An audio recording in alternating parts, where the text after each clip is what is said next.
Labor Day, the end of summer, not officially, but for most people, maybe the last cookout, the last barbecue, the last trip. Jerry Lewis dancing his ass off back there on the telethon. Oh, I wish there was still a telethon. The telethon was like an event in my life. I mean, it was just great. It was something I was raised on, and up until 2010, right in the other room over here, I was watching. But, you know, time marches on, unfortunately. So I thought we'd do a little Labor Day telethon. Labor Day marathon, an opening marathon. Unfortunately, there's no charity involved. The charities I support, I do love MDA, St. Jude, the Greenville Zoo. I don't even live anywhere near Greenville. I've never even been to Greenville, South Carolina, but the Greenville Zoo, I mean, it's great stuff. So I figured we would have a little opening marathon, a little unboxing marathon. And I did promise some figure unboxings. I did a quickie of Bad News Brown. And I think we'll start with the other three in the set. You see Bad News behind me with some vintage goodies back there. We will look at Ricky and Robert, the Rock and Roll Express. In Big Rubber Guys form, which is technically just LJN form, right there. Brand new, just shipped out to most customers in the past few weeks. With the NWA belts, let's take a look. Let's look at Ricky. There was some concern, not with me, because, you know, I've been around long enough to know that prototypes change, but when the prototypes were shown, Ricky sort of had the Robert eyes, a little bit of a lazy eye, that Robert does have. You know, it's just, you know, it's a common knowledge. I don't think he's shy about it, but they did fix it with the final product, the final figure. And here is the NWA belt, and I'm not gonna completely fasten it, but you can see how it looks. And they both have legitimate Rock and Roll Express shirts on, right there. This is one, and you can see all of the scarves, and you know the story of that, how they were sitting in the back, and Jerry Lawler went out and got some bandanas and said, "Hey, wear these." And they tied them on, and the rest is history. And let's look at Robert. And I think part of the paranoia, and can you imagine having paranoia over action figures? It's really silly, but it happens. We have some psychotic collectors out there, and that's in every genre, not just wrestling. So I mean, you know, we could go on forever there, but you know, I think part of it was because of the famous Jax debacle, you know, Chinese New Year. If you know, you know. But the Jax Classic Superstars Rock and Roll Express, which were the only other Rock and Roll Express figures to date, thanks Power Town, that we have in our hands, are, that's my first comment there, are the Jax are reversed in the hair color. So Ricky has the dark hair and Robert has the blonde hair. And there you can see Robert, and they do have, his eyes do look correct, as he is. And again, I'm not knocking this. I'm just saying that it's an accurate figure. I would not mock. I love Ricky and Robert. I'm a bigger Rock and Roll Express fan than a Rockers fan, which is funny because, you know, I was mainly a WWF kid first, so that's just, I just think they were more authentic. But there they are together. They look great. Again, Robert also comes with the NWA Tag Team Championship. And I really like the Robert shirt because I should have put it in the background, but I do have an autographed program from one of their, I think it's the Summer Sizzler tour. It's one of those Crockett Rock and Roll Express tours. And it has that on the cover. So that's really cool. And these were authentic shirts that they both wore. I mean, it's great. And look, the I love you, the sign language, of course, was always a message to his parents who had hearing impairments, and just everything. I mean, these are just great. They really are. Look at the slits down the back. I mean, these are perfect. These are exactly what we would have wanted, you know, back in the day. And we don't have Manny, but we could have had, you know, the Rock and Rolls and the Raging Bull and Ravishing Recruit. I mean, how much fun would that have been? Boy, I wish I could talk. But, we're going to get to some other figures here in a second. But, I did last week, I hate saying last week, in a previous video, I want to make these timeless. I did say that I was going to get a bit salty with some figure reviews. And, because I know everybody likes that, that's what sells, that's what people want to see. I decided against it. I'm going to address what I was going to get salty about. There was an issue with Bad News Brown. A distribution issue. It was a mistake at the warehouse. And I'm not going to get into it. It's been everywhere. The specifics of it. I did not like I was not pleased with, it did happen to me, as it happened to, I'm sure, many of you. I wasn't pleased just with how it was handled. It wasn't handled terribly. I mean, it wasn't like radio silence from some other companies we've been dealing with. These folks did, the Collect Major folks did, they came out and talked about it. I spoke with them in public on a message board that I'm not going to give any publicity to, but I did use that as a public forum for myself and my own concerns with the issue. A lot of people were happy with the resolutions offered. I mean, ultimately, I'm fine. I have the figure. But I just felt there could have been 2 additional options given. There were 2 options given for the incident. I think there could have been 2 other ones, and I was shot down, which is fine. I'm going to continue. I did say, maybe I'm just done. I said that, and it wasn't a threat. I honestly was, just going to be like, what, I'm done collecting the big rubber guys. It's a lot of money. It's a great product. It's a great product. See, I'll never be like, oh, no, great product. I've said that the whole time. I love the big rubber guys, and I vowed I would never get into them, and I did. But, I kind of resolved it for myself in my head, the issue. And, I did say, oh, you know what, I'm going to talk about it in depth. I'm going to get angry and, a little fired up. That's what people like. People like red ass. People like to see you fired up. And that's how social media is so big. Do nice social media posts get anywhere, get any traction? No, it's anger. Check out my Twitter for that. But, I thought about it and I thought about it and I mulled it over. And it's funny, YouTube really changed my mind on it. YouTube, in my algorithm, for whatever reason, I do not search medical things, so I have no idea why they started popping up, but maybe about 6 months to 8 months ago, maybe even a year, I don't remember. I started getting, there are 3 different people. 2 of them are the actual people, 1 is spouse. But there are 3 different channels that that pop up. And they are the topic is that 2 of the channel owners and then the spouse of another channel owner are dying. It's not like, oh, they could get better. No, they're dying. And, it just hit me that, to sit around complaining about action figures when I'm not dying is really ridiculous. It's really, really ridiculous. Now, Twitter's a different story. If you follow my Twitter, I am bitter as hell on there, and I don't care. But it's a 5-second thing. I can't even write my whole feelings because there's the character limit. I hate Twitter. I've always hated it. X, whatever you want to call it. But for me to do a video when other people are doing videos, talking about their conditions worsening and how many days they have left, yeah, I'm not going to do that. So, I'm not promising I'm going to be happy in every video I do going forward. That's ridiculous. But I will say that, thinking about those videos, those channels, it puts it into perspective. It really does. I mean, look at this back there. These are old Telethon clips for MDA, which is the Muscular Dystrophy Association. And, those clips, the last one was in 2010.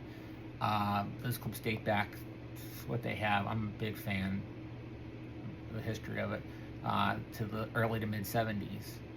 And these were mostly children. There were adults too, but you can all but guarantee that those children didn't live long and that the adults are gone as well. And I'm going to complain about figures? No. We're going to have fun. We're going to enjoy the figures. We're going to enjoy these unboxings. I totally, that's why I'm holding the figures so you won't tune out. Because I have 3 other figures here to show you, to unbox, to look at, to review. And we're going to do that. Here's Ricky and Robert one last time. And we are going to go into the Hasbro style, which is why good old Dusty and Akeem, the Dream Team, are back there. I like the Grapplers and Gimmicks retro line. I reviewed Rick Martel and Damien Demento not long ago. Did a quick unboxing, and my favorites of the line. I think the best 2 retros of any brand retros are the Rougeaus, the fabulous Rougeau brothers. Their first figures ever. Well, Jacques has the Mountie, but first fabulous Rougeau's figures, and Hastel's going to be doing full-size Rougeaus as well. I'm greatly looking forward to those. But his 3 newest releases in the Grapplers and Gimmicks line are 3 Kevin Nash figures. And they happen to be the Kevin Nash, the Diesel we all wanted on the orange card that looks like the design that we've seen, the alleged design that we've seen of what the Hasbro would have looked like, with the short hair, because this is early Diesel. And then we have the WWF Champion era Diesel with the wavy hair. And to round out the set of 3, we have none other than Oz. Yes, Kevin Nash's Oz, WCW 1991.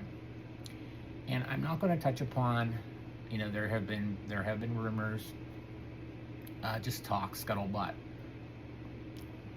Do they have the rights to make these? I mean, Hastel's been making a lot of different people, and I have not heard of a single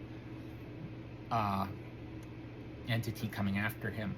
And it's been a while now. I mean, he's running, I think, at least 2 years the line. So, I'm not going to be those other guys, that sit around and, because they're bitter, I guess. I don't know. I've heard that. I don't watch. I hear things. I read things. But, I know I like Hastel, Mitch. I run into him at some shows. I always pick up some product from him. And he's always been just a really nice guy to me. These ones are, and the story is that apparently the rights to the Diesel name expired, whatever trademark WWE had on it. Mitch bought it and gave it to Nash, and he had Nash at a show, and before the show they were talking about, these are Nash's words, they were talking about loss, as Nash has lost his son in the past year, I think, and Mitch, the owner of Hastel, lost his wife. And they were talking about grief, and they were saying, how can we do something for her in her memory? And the all proceeds from this collectible will be donated in memory of Danielle, his wife. So there's that, and all 3 of these Nashes fall under that banner on the back of the card. And so we are going to look at them, and since we're doing a long form, I didn't pre-open them. We're going to slice them open. You're going to watch me slice them open with the trusty old Fiskars there. And I did want to show, if you've watched, I did the KWK Kayfabe Heroes review of, first the Max Moon, and then the more recent, the Barry Horowitz's. And I pointed out, and KWK Sean, Kayfabe Heroes, kind enough to respond and say he would look into it, because I pointed out that several of his releases had these dents here right on the card, and that's where his were, and the 2 Diesels have that as well. So I don't know if it's because these are, shipped like that or what. I haven't noticed it until my scissors just spoke. That was really bizarre. But you can see that there, that there is that little bump there. So I think we'll start with this Diesel, who reminded me very much of what he looked like. So on 2 days that we just had the 30th anniversary of, the 26th and the 27th, August 26th and 27th of 1995. On the 26th, I met him and Alondra Blaze in North Huntington, Pennsylvania. I didn't live there then, although I lived there years earlier. And they did a signing the night before SummerSlam, and then, of course, the 27th was SummerSlam. And there is Diesel. Big Daddy Cool. And you can see just nice detail, but not overly detailed. And the face, I mean, it's good. I like both of these Diesels much more than the Mattel Retro. I just do. I mean, that one has the action feature, but, you know, I would rather have it look like what the Hasbro would have, and this definitely is much, much closer to what we've been told to believe was the original scan, so, or, sorry, original sketch, I should say. And there is the tattoos on that side. Nice paint job right there. There's Diesel, and we're going to go into the orange carded Diesel, and this is, it's the same, it's similar body. So I was talking about the prototype of the, or not the prototype, but the sketch of the original when I was holding that one up, but I was thinking of this one. And I said I like both of these better than I do the Mattel, and that is true. And both of these have the, one has the Jackknife Punch, and the other has the Jackknife Powerbomb. And again, there aren't any features in these boutique retros, and I don't miss them again. And he does a great pose. I should have grabbed a Sean. He would have looked really good next to a HBK. But there he is. You can see again the tattoos. That's the Diesel we wanted. And I don't believe he has them anymore. He may have some, but Hastel Grapplers and Gimmicks did have Mabel and Mo, who were supposed to be in the original lineup for the orange card along with Diesel, and they're perfect. They're absolutely perfect. I don't know, I may have had them on the blog. I don't really remember at this point, but they're great figures. And he goes right there with them, and I believe Hastel is releasing an orange carded Bastion Booger as well. There is a Bastion Booger retro. This one's different. It's Grappler and Gimmick, so there you go if you want to get that. Now, this is the main event for me. I mean, Oz, come on. Oz. How cool is that? I mean, look at, yeah, we're gonna, I almost don't want to open it, you know? I mean, I don't, I don't buy too many, I don't buy a lot of the boutique retros to get signed.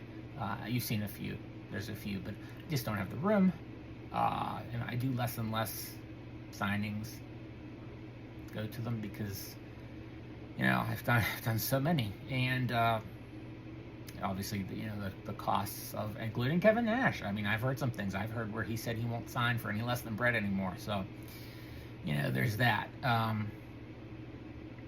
But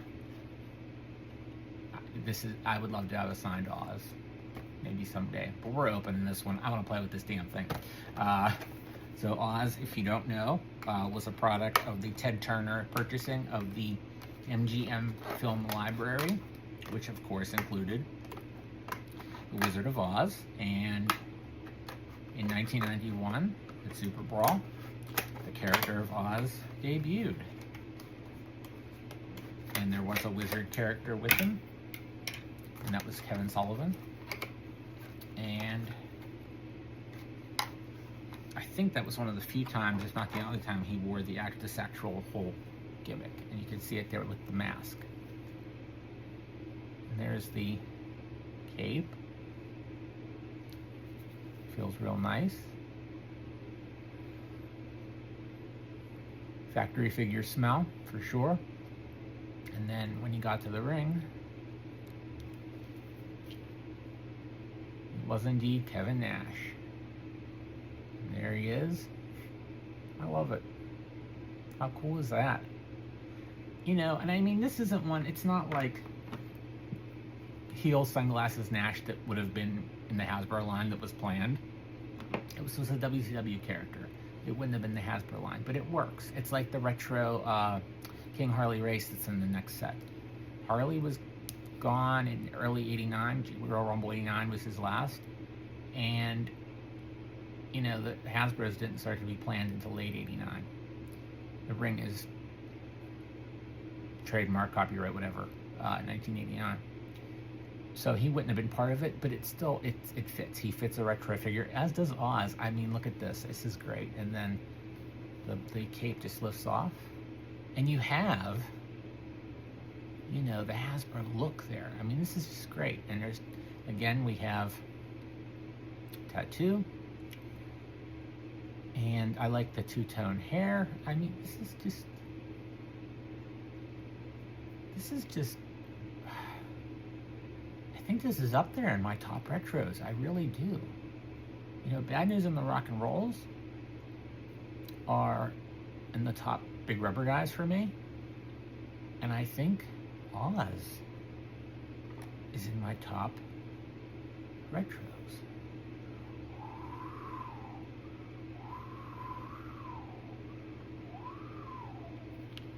I mean, look at that. It's so cool. I'm working out, bro. Oh, look at that. That's just fun. So here they are, the 3 Wise Nashes. And the 3-pack, he was selling these at the convention. I honestly don't remember what convention it was. He was selling these there with Nash there. Then they went on the site. By the time that I thought, well, I'm going to go ahead and order, all that was there for U.S. shipping was the pack of 3. I wanted all 3 anyway. Now I received an email that the singles releases are back up. Might be a good time for me to grab an extra Oz. I don't know. And you can still get the 3-pack, and it looked like all 3 were available, as well as the 3-pack for international shipping as well, maybe UK or something. So you want to check that out. Grapplers and Gimmicks.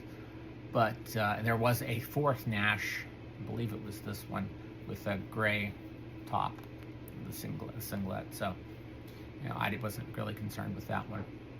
But here we are. These are great. These are so cool. And the Rock and Roll Express and Bad News. I mean, we have so many cool retro figures in different sizes that I'm more excited now for the retro figures than I am like the regular Mattel stuff. Granted, Mattel had a great showing at the San Diego Comic-Con in late July with so many new characters in their Elite style. The Coco Beware, El Matador, Chrono Crush, Bull Nakano, the Ultimate Hacksaw. I mean, I was really, my mind was blown. And it normally isn't with their reveals, but it was great. But the retro stuff, I mean, it's just so much more exciting because you just never know what's coming between, these guys, Grapplers and Gimmicks, and the KWK, and TRT, the new guys on the block who I met in Charlotte, who have some great names coming, and Epic Toys, who didn't retweet my blog entry. Anyway, if you want to see the latest in their figures, it's on the blog, wrestlingmemorabilia.blogspot.com. But it is just so exciting. It's a great time to be a collector because we're seeing all the people that we wanted to see. Maybe not all in one size, but, we're seeing them, and it's great. And there's very few who are off limits. We, of course, know a few who aren't going to be made by anybody. There's one in that list who should be Superfly. We need more Superflies. Somebody have the balls to make him, really, seriously. And it's exciting. And then, of course, Mattel, as again I said, I'm not as excited for the Mattel product as I am the boutique product. What we have coming? Mattel JNs. I think I coined a phrase. You heard it here first. But I want to thank you for spending a little bit of your Labor Day weekend with me between the quickie I did, the Rip 'em vlog I did late last week, and this one here, this long one, this long form. I know it's long. You're all my kids. You're Joshie's kids, and this is my telethon. And I want to thank you all for watching. I'm always thanking Mick Maz. You're out there, and I thank Mike Parker. But I want to thank everybody else. Uncle Briven and DJ and Mike G. I know you're all out there watching. You're all my kids. Thank you. Thank you so much. It means so much to me that you guys watch this, that you're entertained by my ugly face and my voice and everything else that's just absolutely revolting, but you stick around anyway. Thank you. And there's a lot more where that came from. And Dad, happy 80th. Thanks for watching.